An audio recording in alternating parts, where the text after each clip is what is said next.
Salam alaikum, Zulf Laoun. Bonsoir.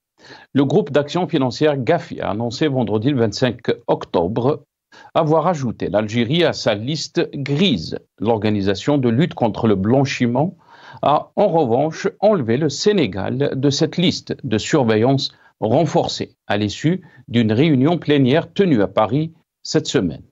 Aucun pays n'a été ajouté lors de cette session à la liste noire du GAFI qui comprend l'Iran, la Corée du Nord et la Birmanie. Il s'agissait de la première réunion plénière du groupe sous la présidence mexicaine du GAFI, Elisa de Anda Madrazo.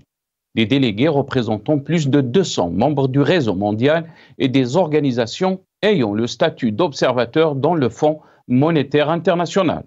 Les Nations Unies, la Banque mondiale, Interpol et le groupe Egmont des cellules de renseignement financier ont participé aux réunions. Une décision qui relègue l'Algérie à la liste des pays de surveillance renforcée concernant donc le blanchiment d'argent. Mais d'après M. Hamza Khoudri, membre du Conseil de la Haute Autorité de transparence, de prévention et de lutte contre la corruption, il y a une baisse significative des indicateurs de corruption qui a été constatée en Algérie depuis 2022. Il a ajouté que la baisse des indicateurs de corruption en Algérie est un signe encourageant et que le Conseil reste déterminé à poursuivre sa mission d'élaborer une stratégie nationale globale pour endiguer ce phénomène de la corruption à tous les niveaux de la société. Rappelons-nous des déclarations de l'ancien Premier ministre, M. Ayman Ben Abdelrahman. Il avait affirmé que M. Tebboune avait accordé, depuis son élection, une grande importance à la lutte contre la corruption, sous toutes ses formes, pour l'édification d'une Algérie nouvelle fondée sur l'état de droit, et une grande importance à la moralisation de la vie publique et la lutte contre la corruption, sous toutes ses formes. Bien sûr, entre récit du pouvoir en place et la réalité, c'est tout un monde. Il faut rappeler que la corruption en Algérie est un phénomène économique et social important dont les causes résident dans le système de gouvernance autoritaire du pays et qui touche tous les secteurs économiques et tous les niveaux de la société. En 2021, l'Algérie était à la 117e place du classement indice de perception de la corruption de l'ONG Transparency International. Loin derrière ses voisins maghrébins, la Tunisie 70e et le Maroc 87e. L'Algérie fait partie des pays qui ne répondent pas aux exigences de transparence fiscale, a indiqué le rapport annuel du département d'État américain sur la transparence fiscale sur un total de 141 pays pris en compte à travers le monde. Nous débattrons avec nos invités de cette décision du groupe d'action financière GAFI, une organisation qui lutte contre le blanchiment d'argent, d'ajouter l'Algérie à sa liste, juste après cette petite intro.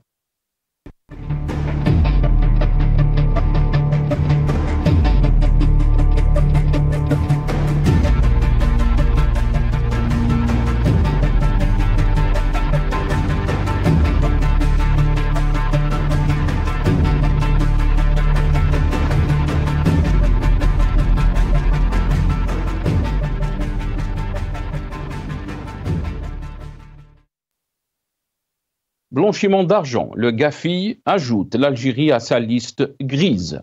C'est le titre de notre émission pour ce soir. Et pour en parler, j'ai le plaisir d'accueillir dans cette émission Kamel Mouktifi, universitaire et militant politique. Il est avec nous depuis le Québec, via Skype. Kamel Mouktifi, bonsoir. Merci beaucoup d'avoir accepté l'invitation. Bonsoir Nasser. Bonsoir à toute l'équipe Maghrébia, bonsoir aux invités, bonsoir aux téléspectateurs et merci pour l'invitation. Merci beaucoup Kamel Mouktifi. On a aussi le plaisir d'accueillir Menouar Djadi, ex-député, président de la commission de transport à l'APN, donc en Algérie. Il est avec nous par téléphone depuis Alger. C'est Menouar Djadi, bonsoir. Merci beaucoup d'avoir accepté l'invitation. Marhaba bik. Merci, M. Nasser. Massa al-Khair, bonsoir à vos invités, ainsi que nos téléspectateurs qui nous suivent en direct de cette chaîne, le Maghrébia. Barakallahu fik. Merci beaucoup, Menouar Djadi. On va d'abord commencer cette émission avec les déclarations de Abdelmajid Tebboune, le chef de l'État, qui avait donc promis de combattre la corruption, la contrebande, mais aussi le blanchiment d'argent. Pourquoi donc l'Algérie a été ajoutée à cette liste, de liste grise du GAFI, cet organisme qui lutte contre le blanchiment d'argent. On va écouter Abdelmajid Tebboune dans cette vidéo et je reviens juste après à mes invités. إنسان اللي وصل لي يدي 30 سنة من أجبر لأنه هرب يحترم نفسه. احنا قلنا التهريب نقضي عليه أولا ماشي إلا بالقمع، ولكن أنا باش ندير مناطق حرة بيني وبين البلدان الشقيقة المجاورة. كل شيء يفوت من خلال الأسواق الحرة هذه avec des possibilités de comptabilité de ceci de cela de cela. تبقاش انا الامور هذه فوضويه ونوصل لها ان شاء الله. رانا بدينا في المنطقه الحره مع شقيقه موريتانيا ونفوتوا مع الاشقاء في النيجر ودو زون دو ليبر ايشونج مع تونس شقيقه كذلك في انتظار تكون مع ليبيا ومع. Voilà, donc Tebboune, mais aussi dans des déclarations aussi qui ont été faites auparavant, il a parlé de restaurer la solidité financière du pays. On écoute Abdelmajid Tebboune. استعادة القوة المالية للبلاد وكل الناس كانت آنذاك متيقنة أن الجزائر ستذهب إلى صندوق النقد الدولي للاستدانة، والاستدانة معناها أن الجزائر باش تتخلى على فلسطين وباش تتخلى على الصحراء الغربية وتتخلى على نصرة الضعيف، لأن المستدان ما عندوش حق في الكلام. وجدنا الخزينة تاع الدولة في أدنى حد، ونذكر أن آنذاك كنا وصلنا إلى 60 مليار دولار استيراد سنويا،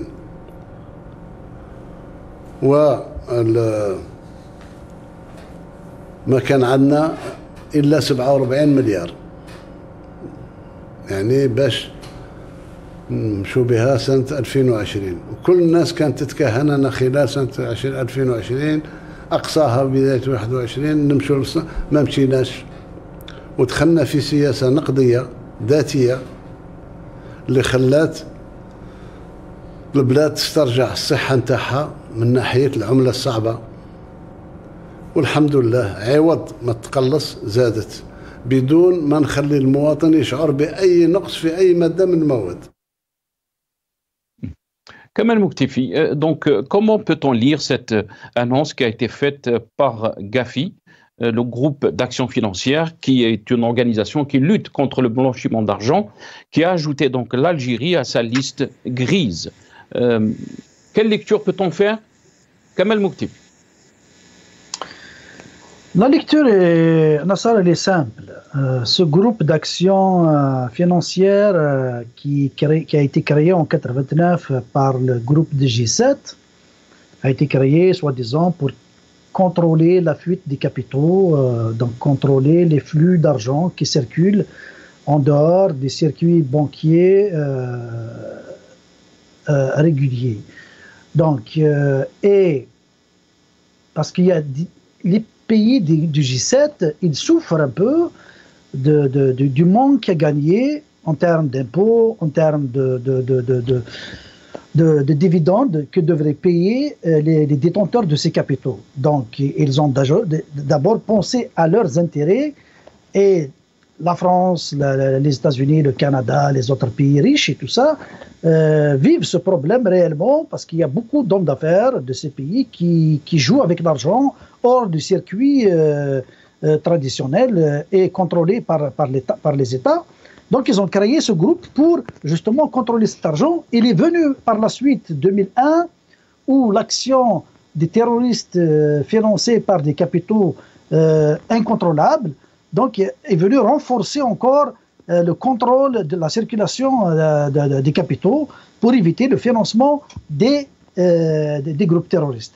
Mais sachez que ce groupe d'action ne travaille pas les intérêts des pays comme l'Algérie, il travaille l'intérêt des pays comme la France, comme les pays du G7, qui l'ont créé. Maintenant, ils sont devenus 37 pays qui sont dedans.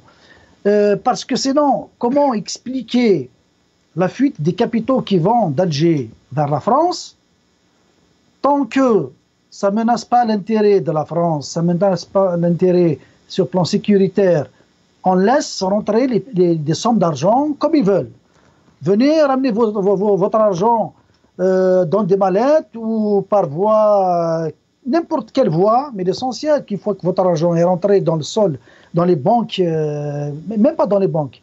Vous pouvez acheter des appartements, vous pouvez acheter des biens. Les institutions financières, les organismes chargés de contrôler justement le déplacement des capitaux, ils ferment les yeux tant que cet argent rentre et il fait le bonheur de l'économie du pays d'accueil. Mais il commence à bouger dès que cet argent est utilisé pour menacer la sécurité de ce pays-là. Donc, on a vu durant l'RN de Bouteflika, à un certain moment, il y avait un rapport de la DST qui a été envoyé pour l'Algérie, pour certains partis en Algérie, leur disant que le transfert de l'argent vers l'extérieur se fait à coup de pelle.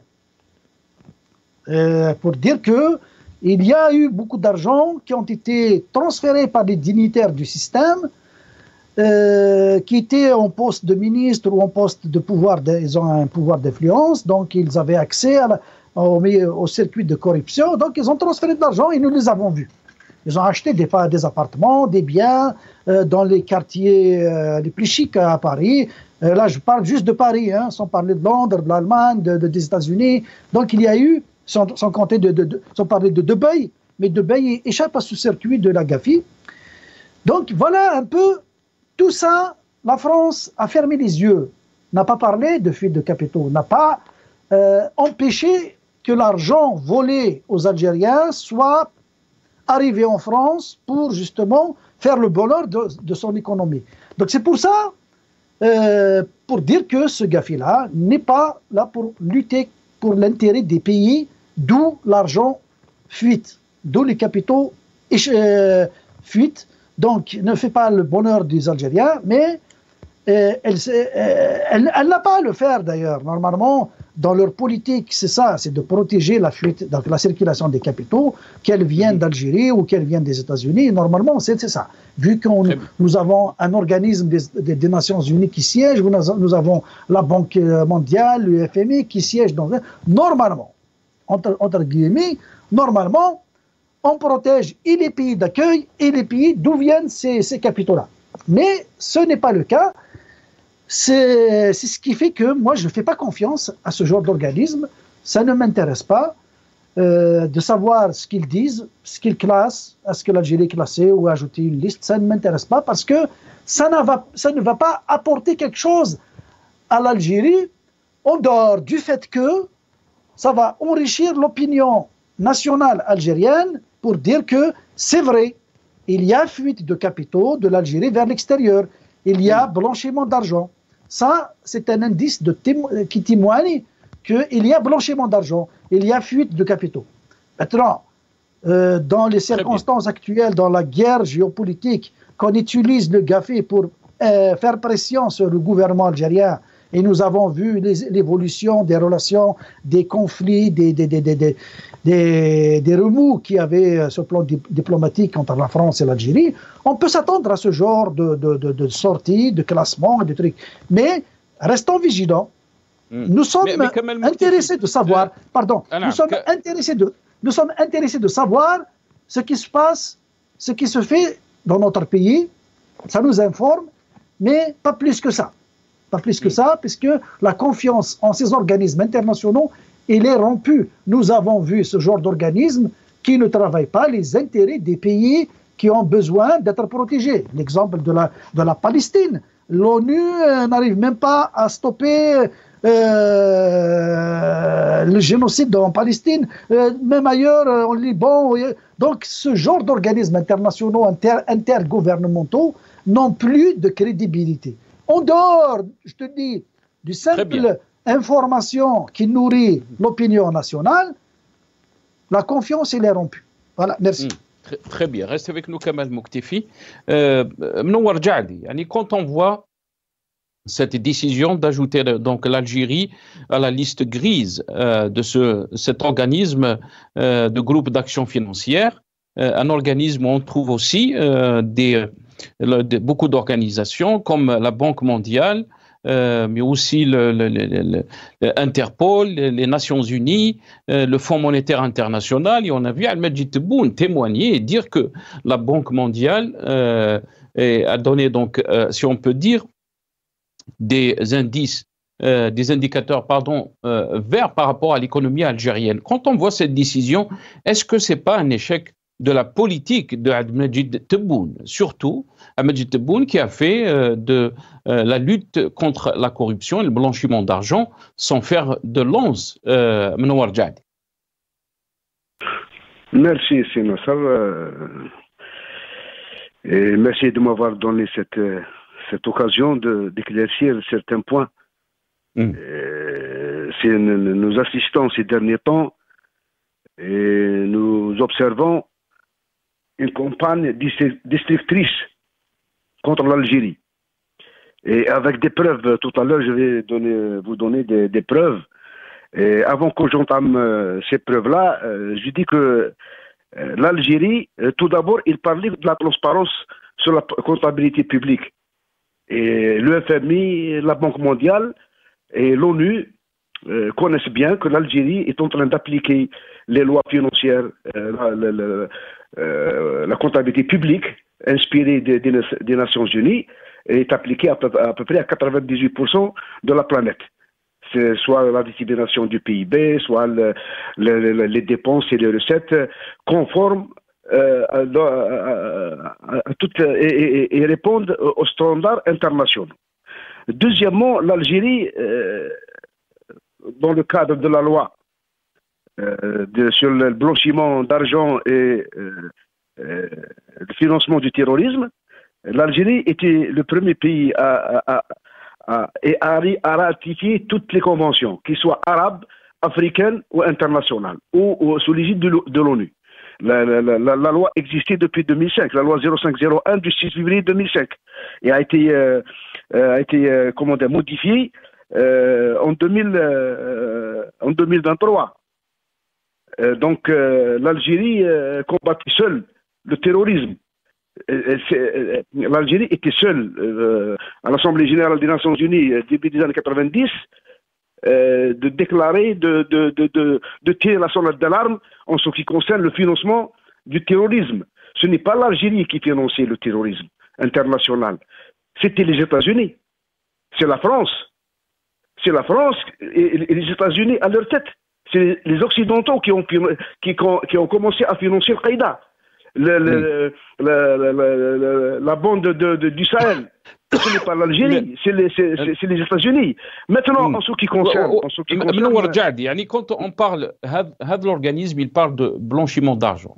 Ce qui, bien sûr, indique qu'il y a corruption dans ce pays, il y a détournement de l'argent, il y a... quand on parle aussi que le rôle du square dans l'économie algérienne, est-ce que ce n'est pas aussi un blanchiment d'argent, Mnowar Djadi? Vous me laissez terminer, s'il vous plaît. Donc, je disais que effectivement, la preuve est là. Il y avait de la corruption à outrance.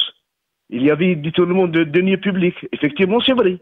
Mais l'Algérie, lorsque il a déclaré notre président Al-Majid Tebboune depuis 2019, il est venu pour combattre et pour éradiquer ce phénomène. Et il y a des généraux en prison.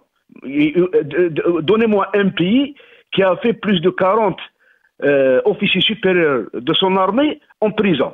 Des ministres, des chefs de gouvernement. L'Algérie, ce n'est pas comme la France, qui disent que les gens disent que la France est la mère de la démocratie. Je regrette. Donnez-moi. Laissez-moi terminer. Donnez-moi. Je vais vous laisser. معليش نخليك تكمل برك بارابور سكو زيت اون تران دو دير جو سوي اوبليجي دو روبوندير باش الناس اللي راهي تشوف بينا تفهم واش حبيت تقول. خلينا يعني quand vous dites qu'il y a des ministres qui sont en prison, il y a des premiers ministres qui sont en prison, des militaires, des généraux aussi qui sont en prison à cause de la corruption, la question qui se pose bien sûr, pourquoi l'Algérie a été ajoutée en 2024 si vraiment il y a cette lutte contre la corruption, pourquoi elle a été ajoutée en 2024 par cet organisme qui lutte contre le blanchiment d'argent? Je viens justement. Laissez-moi terminer, vous allez voir que je vais arriver à ça. J'ai dit que on entendait parler que Sarkozy, que M. X, ministre des Finances, M. Y en France, il a été jugé, il a été condamné, mais personne n'a vu ni Sarkozy ni personne d'autre en prison. Mais en Algérie, nos responsables, ils disent une chose, ils l'appliquent sur le terrain. Et la preuve est là. En ce qui concerne l'acharnement, ce n'est pas la liste grise, cela ne veut rien dire. Il parlait justement, ce que je disais tout à l'heure, il parlait que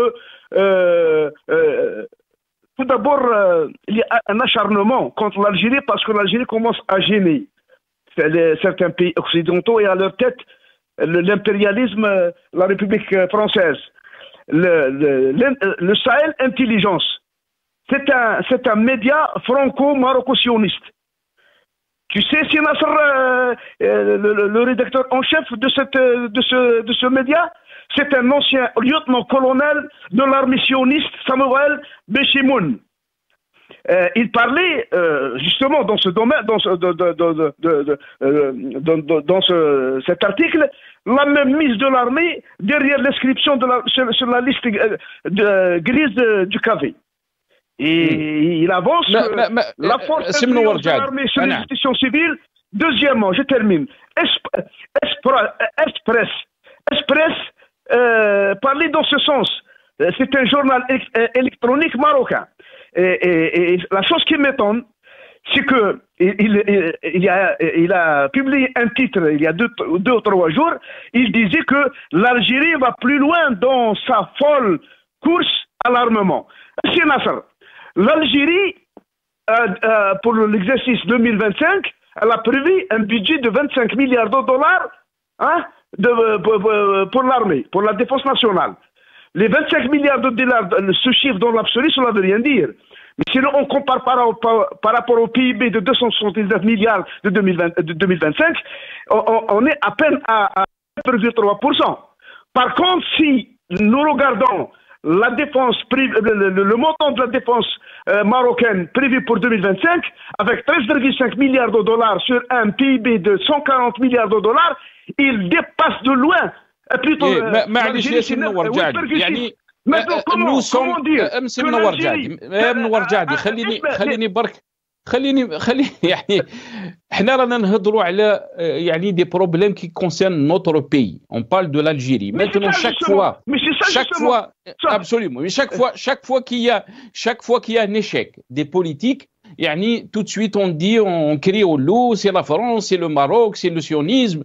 يعني est-ce que on peut assumer la politique, nos politiques peut-être mènent à l'échec. Les politiques qui sont en train de mener depuis 2019, je parle que de l'époque de Abdelmajid Tebboune, c'est des politiques qui mènent à l'échec. La preuve, notre économie ne fonctionne pas.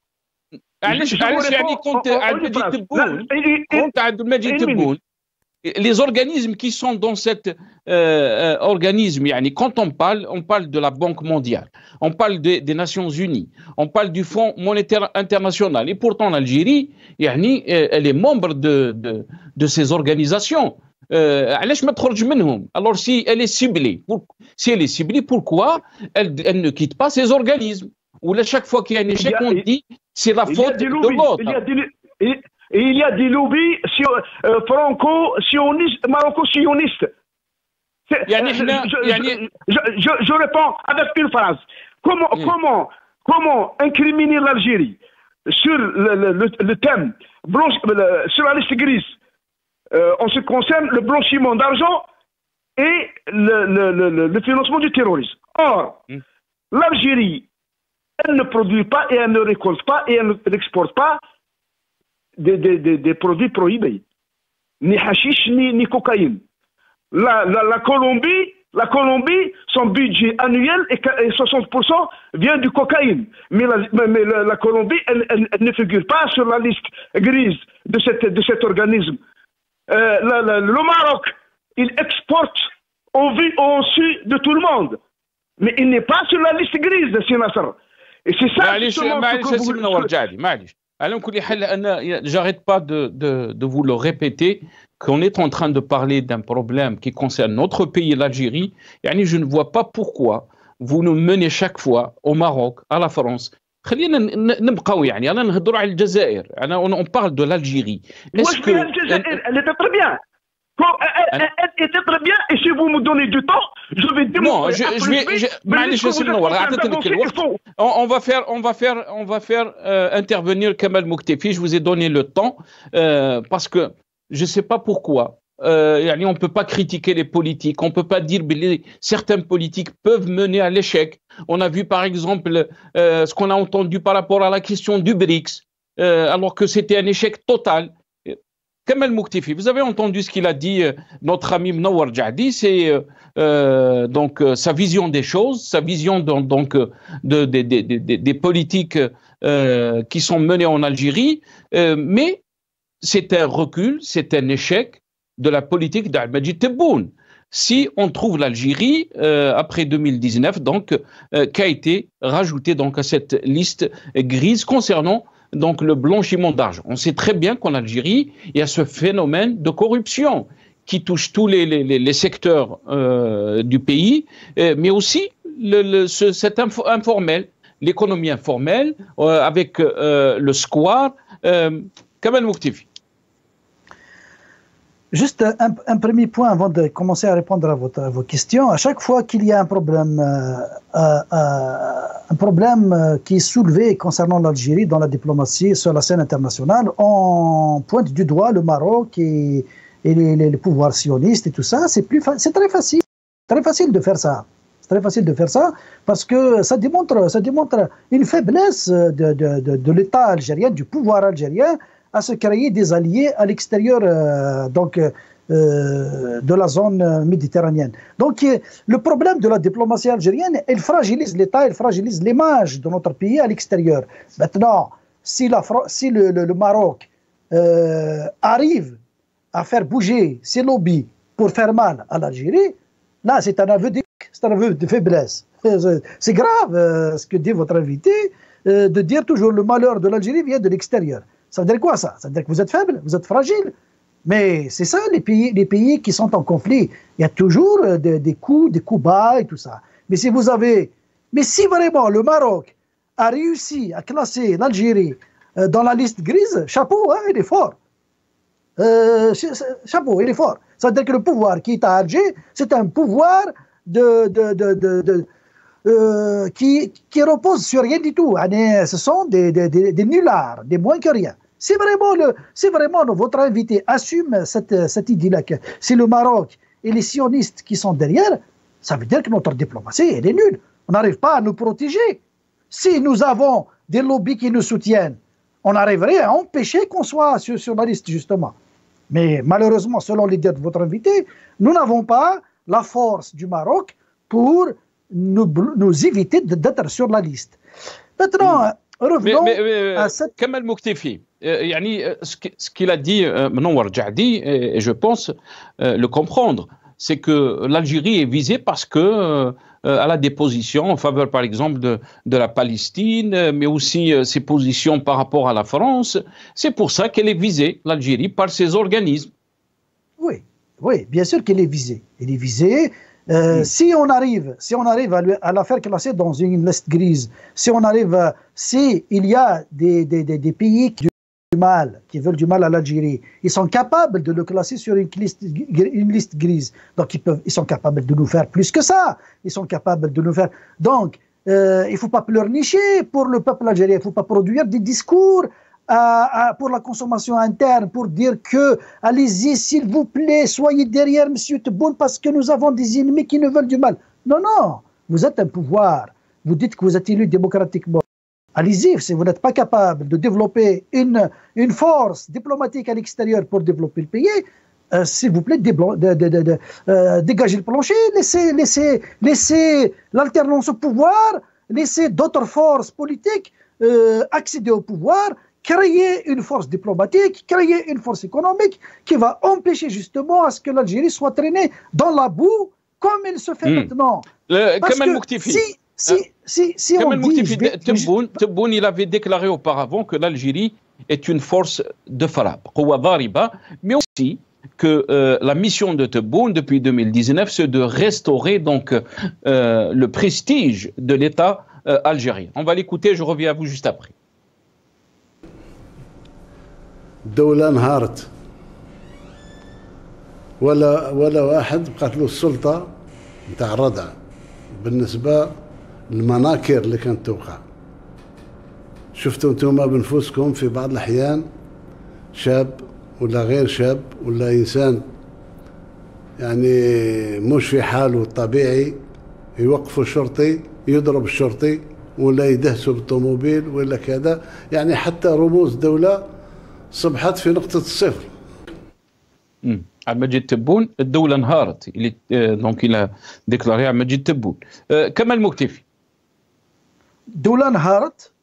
Il parle du passé, d'avant lui. Absolument. Mais qu'est-ce qu'il a fait? Qu'est-ce qu'il a fait lui? Il n'a rien fait.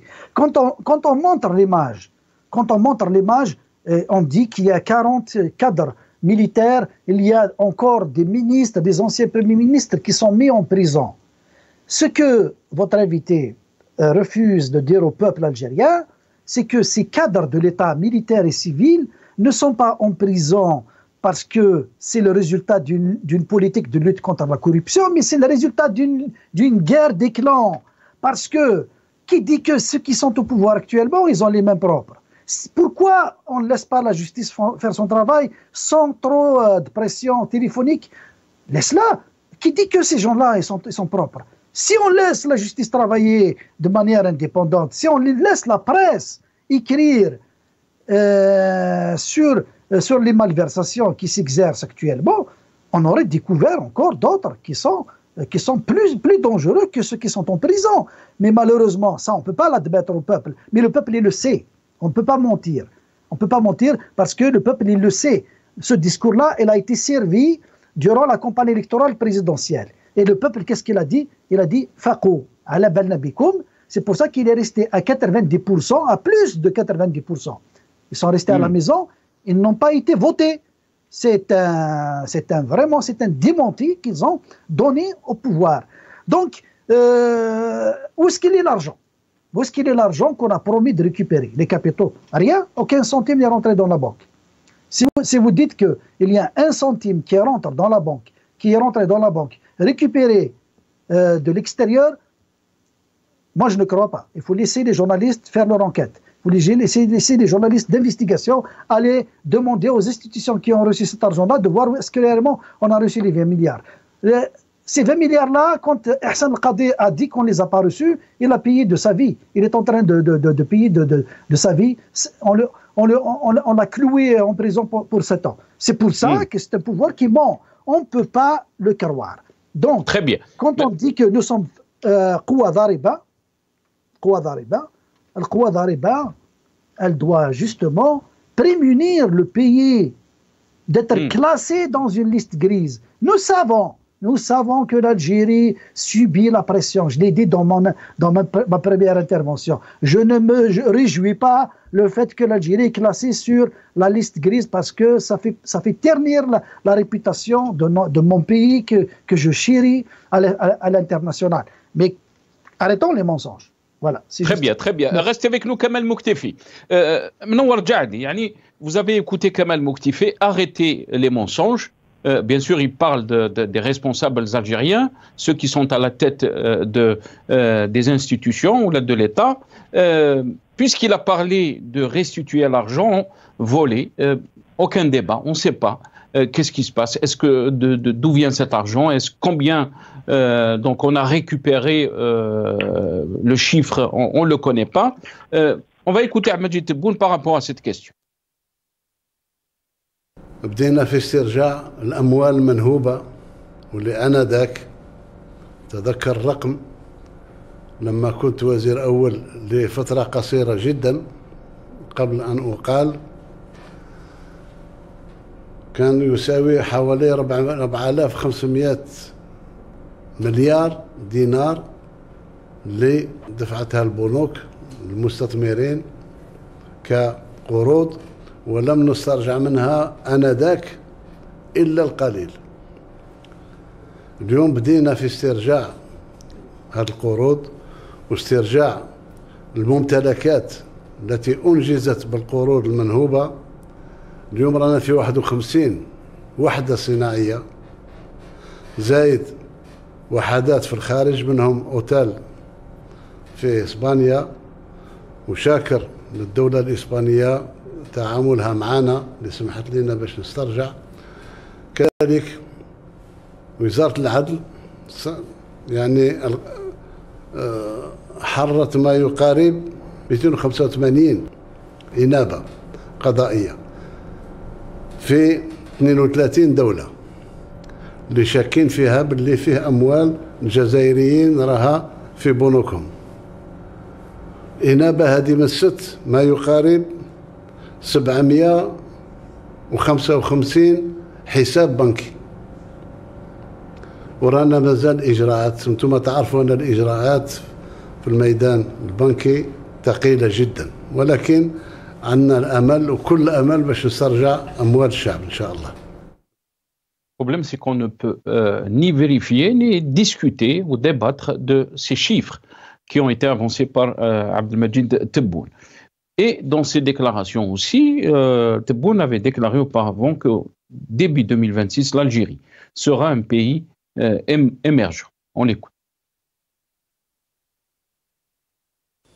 لازم نواصل باش نوصل إن شاء الله في 2025 نهاية 2025 بداية 2026 ربما السداسي الأول. نعطيك أرقام اللي تخليك تعتز أنك بديت tu es un pays émergent. Tu n'es plus un pays en voie de développement. C'est Mnowar Jaddi, quand on écoute ces déclarations du chef de l'État, Abdelmajid Tebboune, bien sûr, les spécialistes économistes se posent beaucoup de questions par rapport donc, à ce pays émergent. Comment un pays émergent donc, a été classé dans cette liste grise? La corruption est endémique en Algérie. Où sont les signes qui prouvent que l'Algérie, en 2025, 2026, sera un pays émergent? Mnowar Jaddi. شوف سي سمير سي سليم سي خويا نسالك سؤال وخلي حتى نكمل سؤال كومبلي ونجاوبك على السؤال تاعك. جو ريبون à votre question que vous avez posée tout à l'heure et la parole est à vous. Dis-moi, monsieur Nasser, comment un pays qui a une dette de 70 milliards de dollars de dette en dollars, 70 000 milliards, la dette globale représente 80% de son PIB. Comment la majorité, 30% de sa population est pauvre? Comment elle dégage, elle débourse 13,5 milliards de dollars sur 140 milliards de dollars de PIB, soit 9,5%, et incrimine un pays de 279 milliards de dinars de PIB, avec 25 milliards de dinars de budget de la défense, qui représente que 8,6%. C'est Nasser, attendez votre réponse. Deuxièmement, vous voulez que je reste en Algérie? Et vous voulez que je vous démontre que M. Tebboune a raison lorsqu'il a dit d'ici 2027-2030, l'Algérie sera un pays émergent. L'Algérie, je reste en Algérie. L'Algérie, elle n'a pas de dette extérieure. Sa dette globale ne dépasse pas les 50% de son PIB pour 2025. L'Algérie a une réserve de change de 72 milliards de dollars fin 2024. La balance de paiement est positive. La balance commerciale est positive. L'Algérie commence à attirer des EDE. Mais les États-Unis, la Turquie, l'Arabie Saoudite, le Qatar, la Turquie et presque tous les pays arabes. L'Algérie débourse l'équivalence de 44 milliards de dollars comme transferts sociaux pour ses citoyens. L'Algérie débourse 30 milliards de dollars d'investissement public pour l'année 2025. L'Algérie donne ou débourse annuellement pour 2025, pour 2 350 000 bénéficiaires, avec une allocation chômage de 20 000 dinars.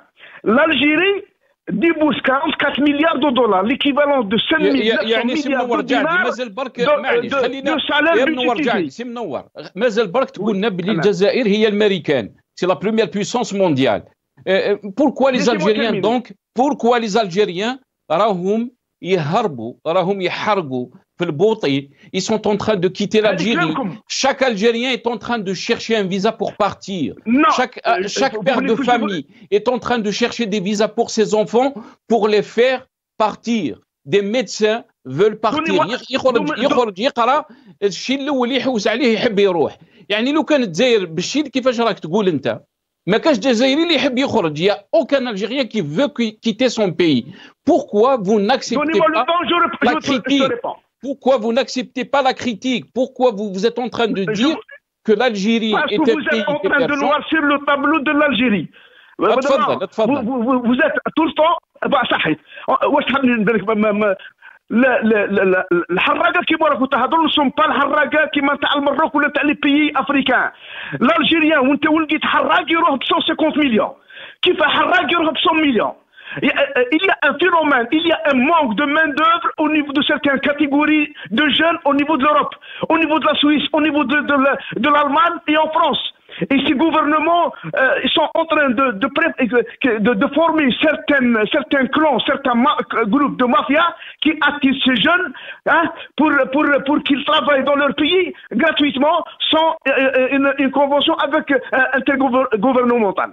Ça c'est Hada. Et de deux, moi vous parlez de la consommation. Il y a une étude qui a été publiée la semaine passée par l'OMS. Depuis 2011 à 2022, la consommation de l'Algérie a été multipliée. Ok, l'IDH qui complète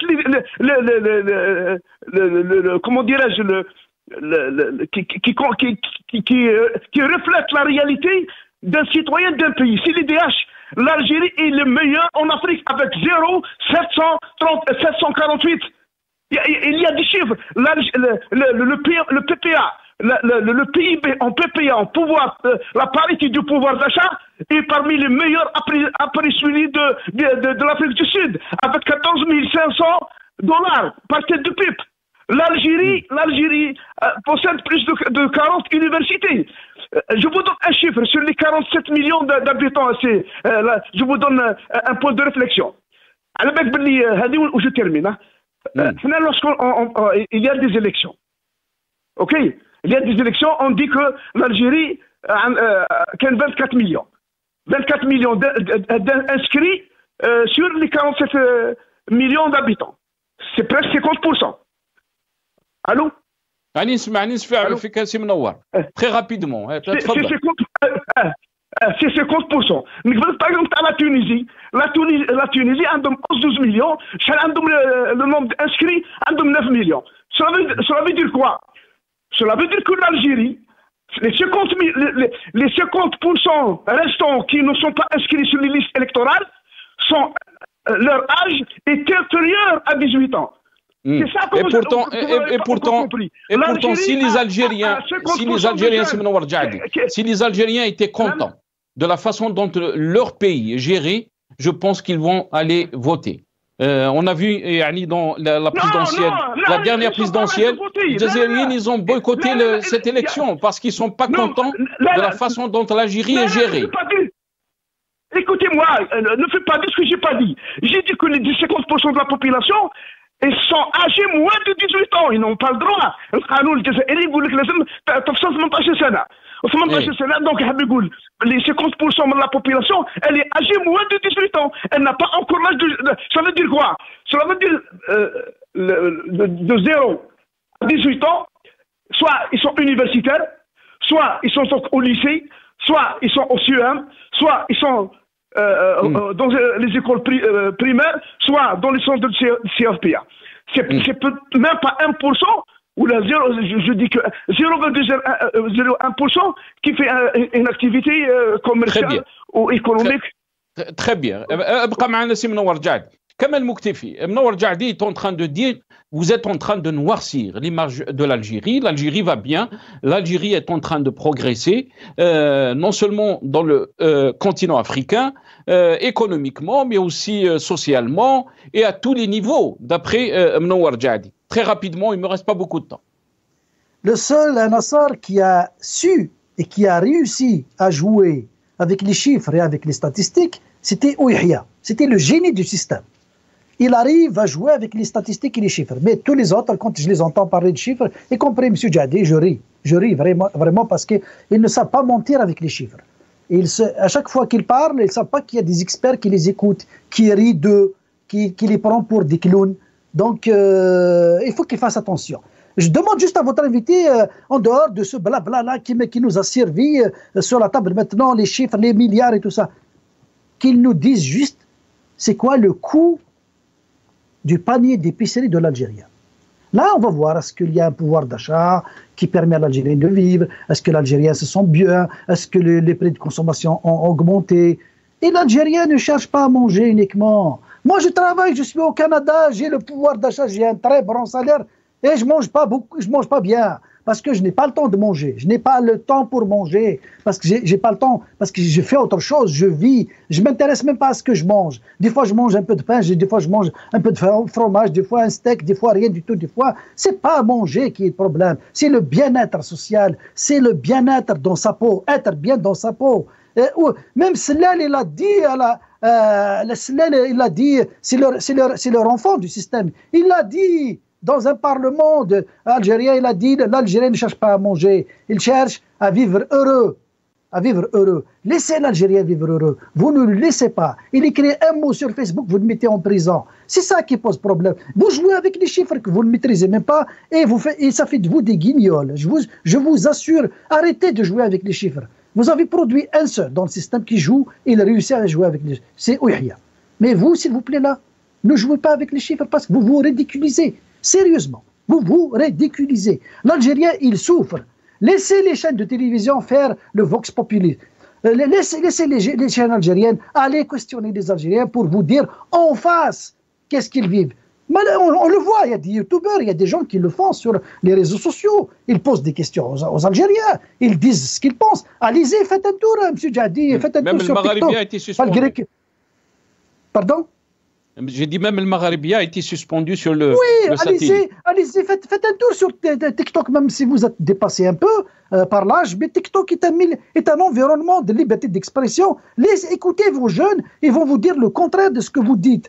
Mais arrêtons. Le jour où l'Algérie va se porter bien, le jour où l'Algérie va être Kouadariba, vous le savez, c'est quand? Quand vous allez arrêter de mentir au peuple. Quand vous allez écouter le peuple, ce qu'il ressent, vous allez écouter la souffrance du peuple et la traduire dans la réalité, lui donner accès à la démocratie, à la liberté d'expression et le laisser participer à construire le pays loin de vos mensonges. Là, à ce moment-là, l'Algérie va être Kouadariba.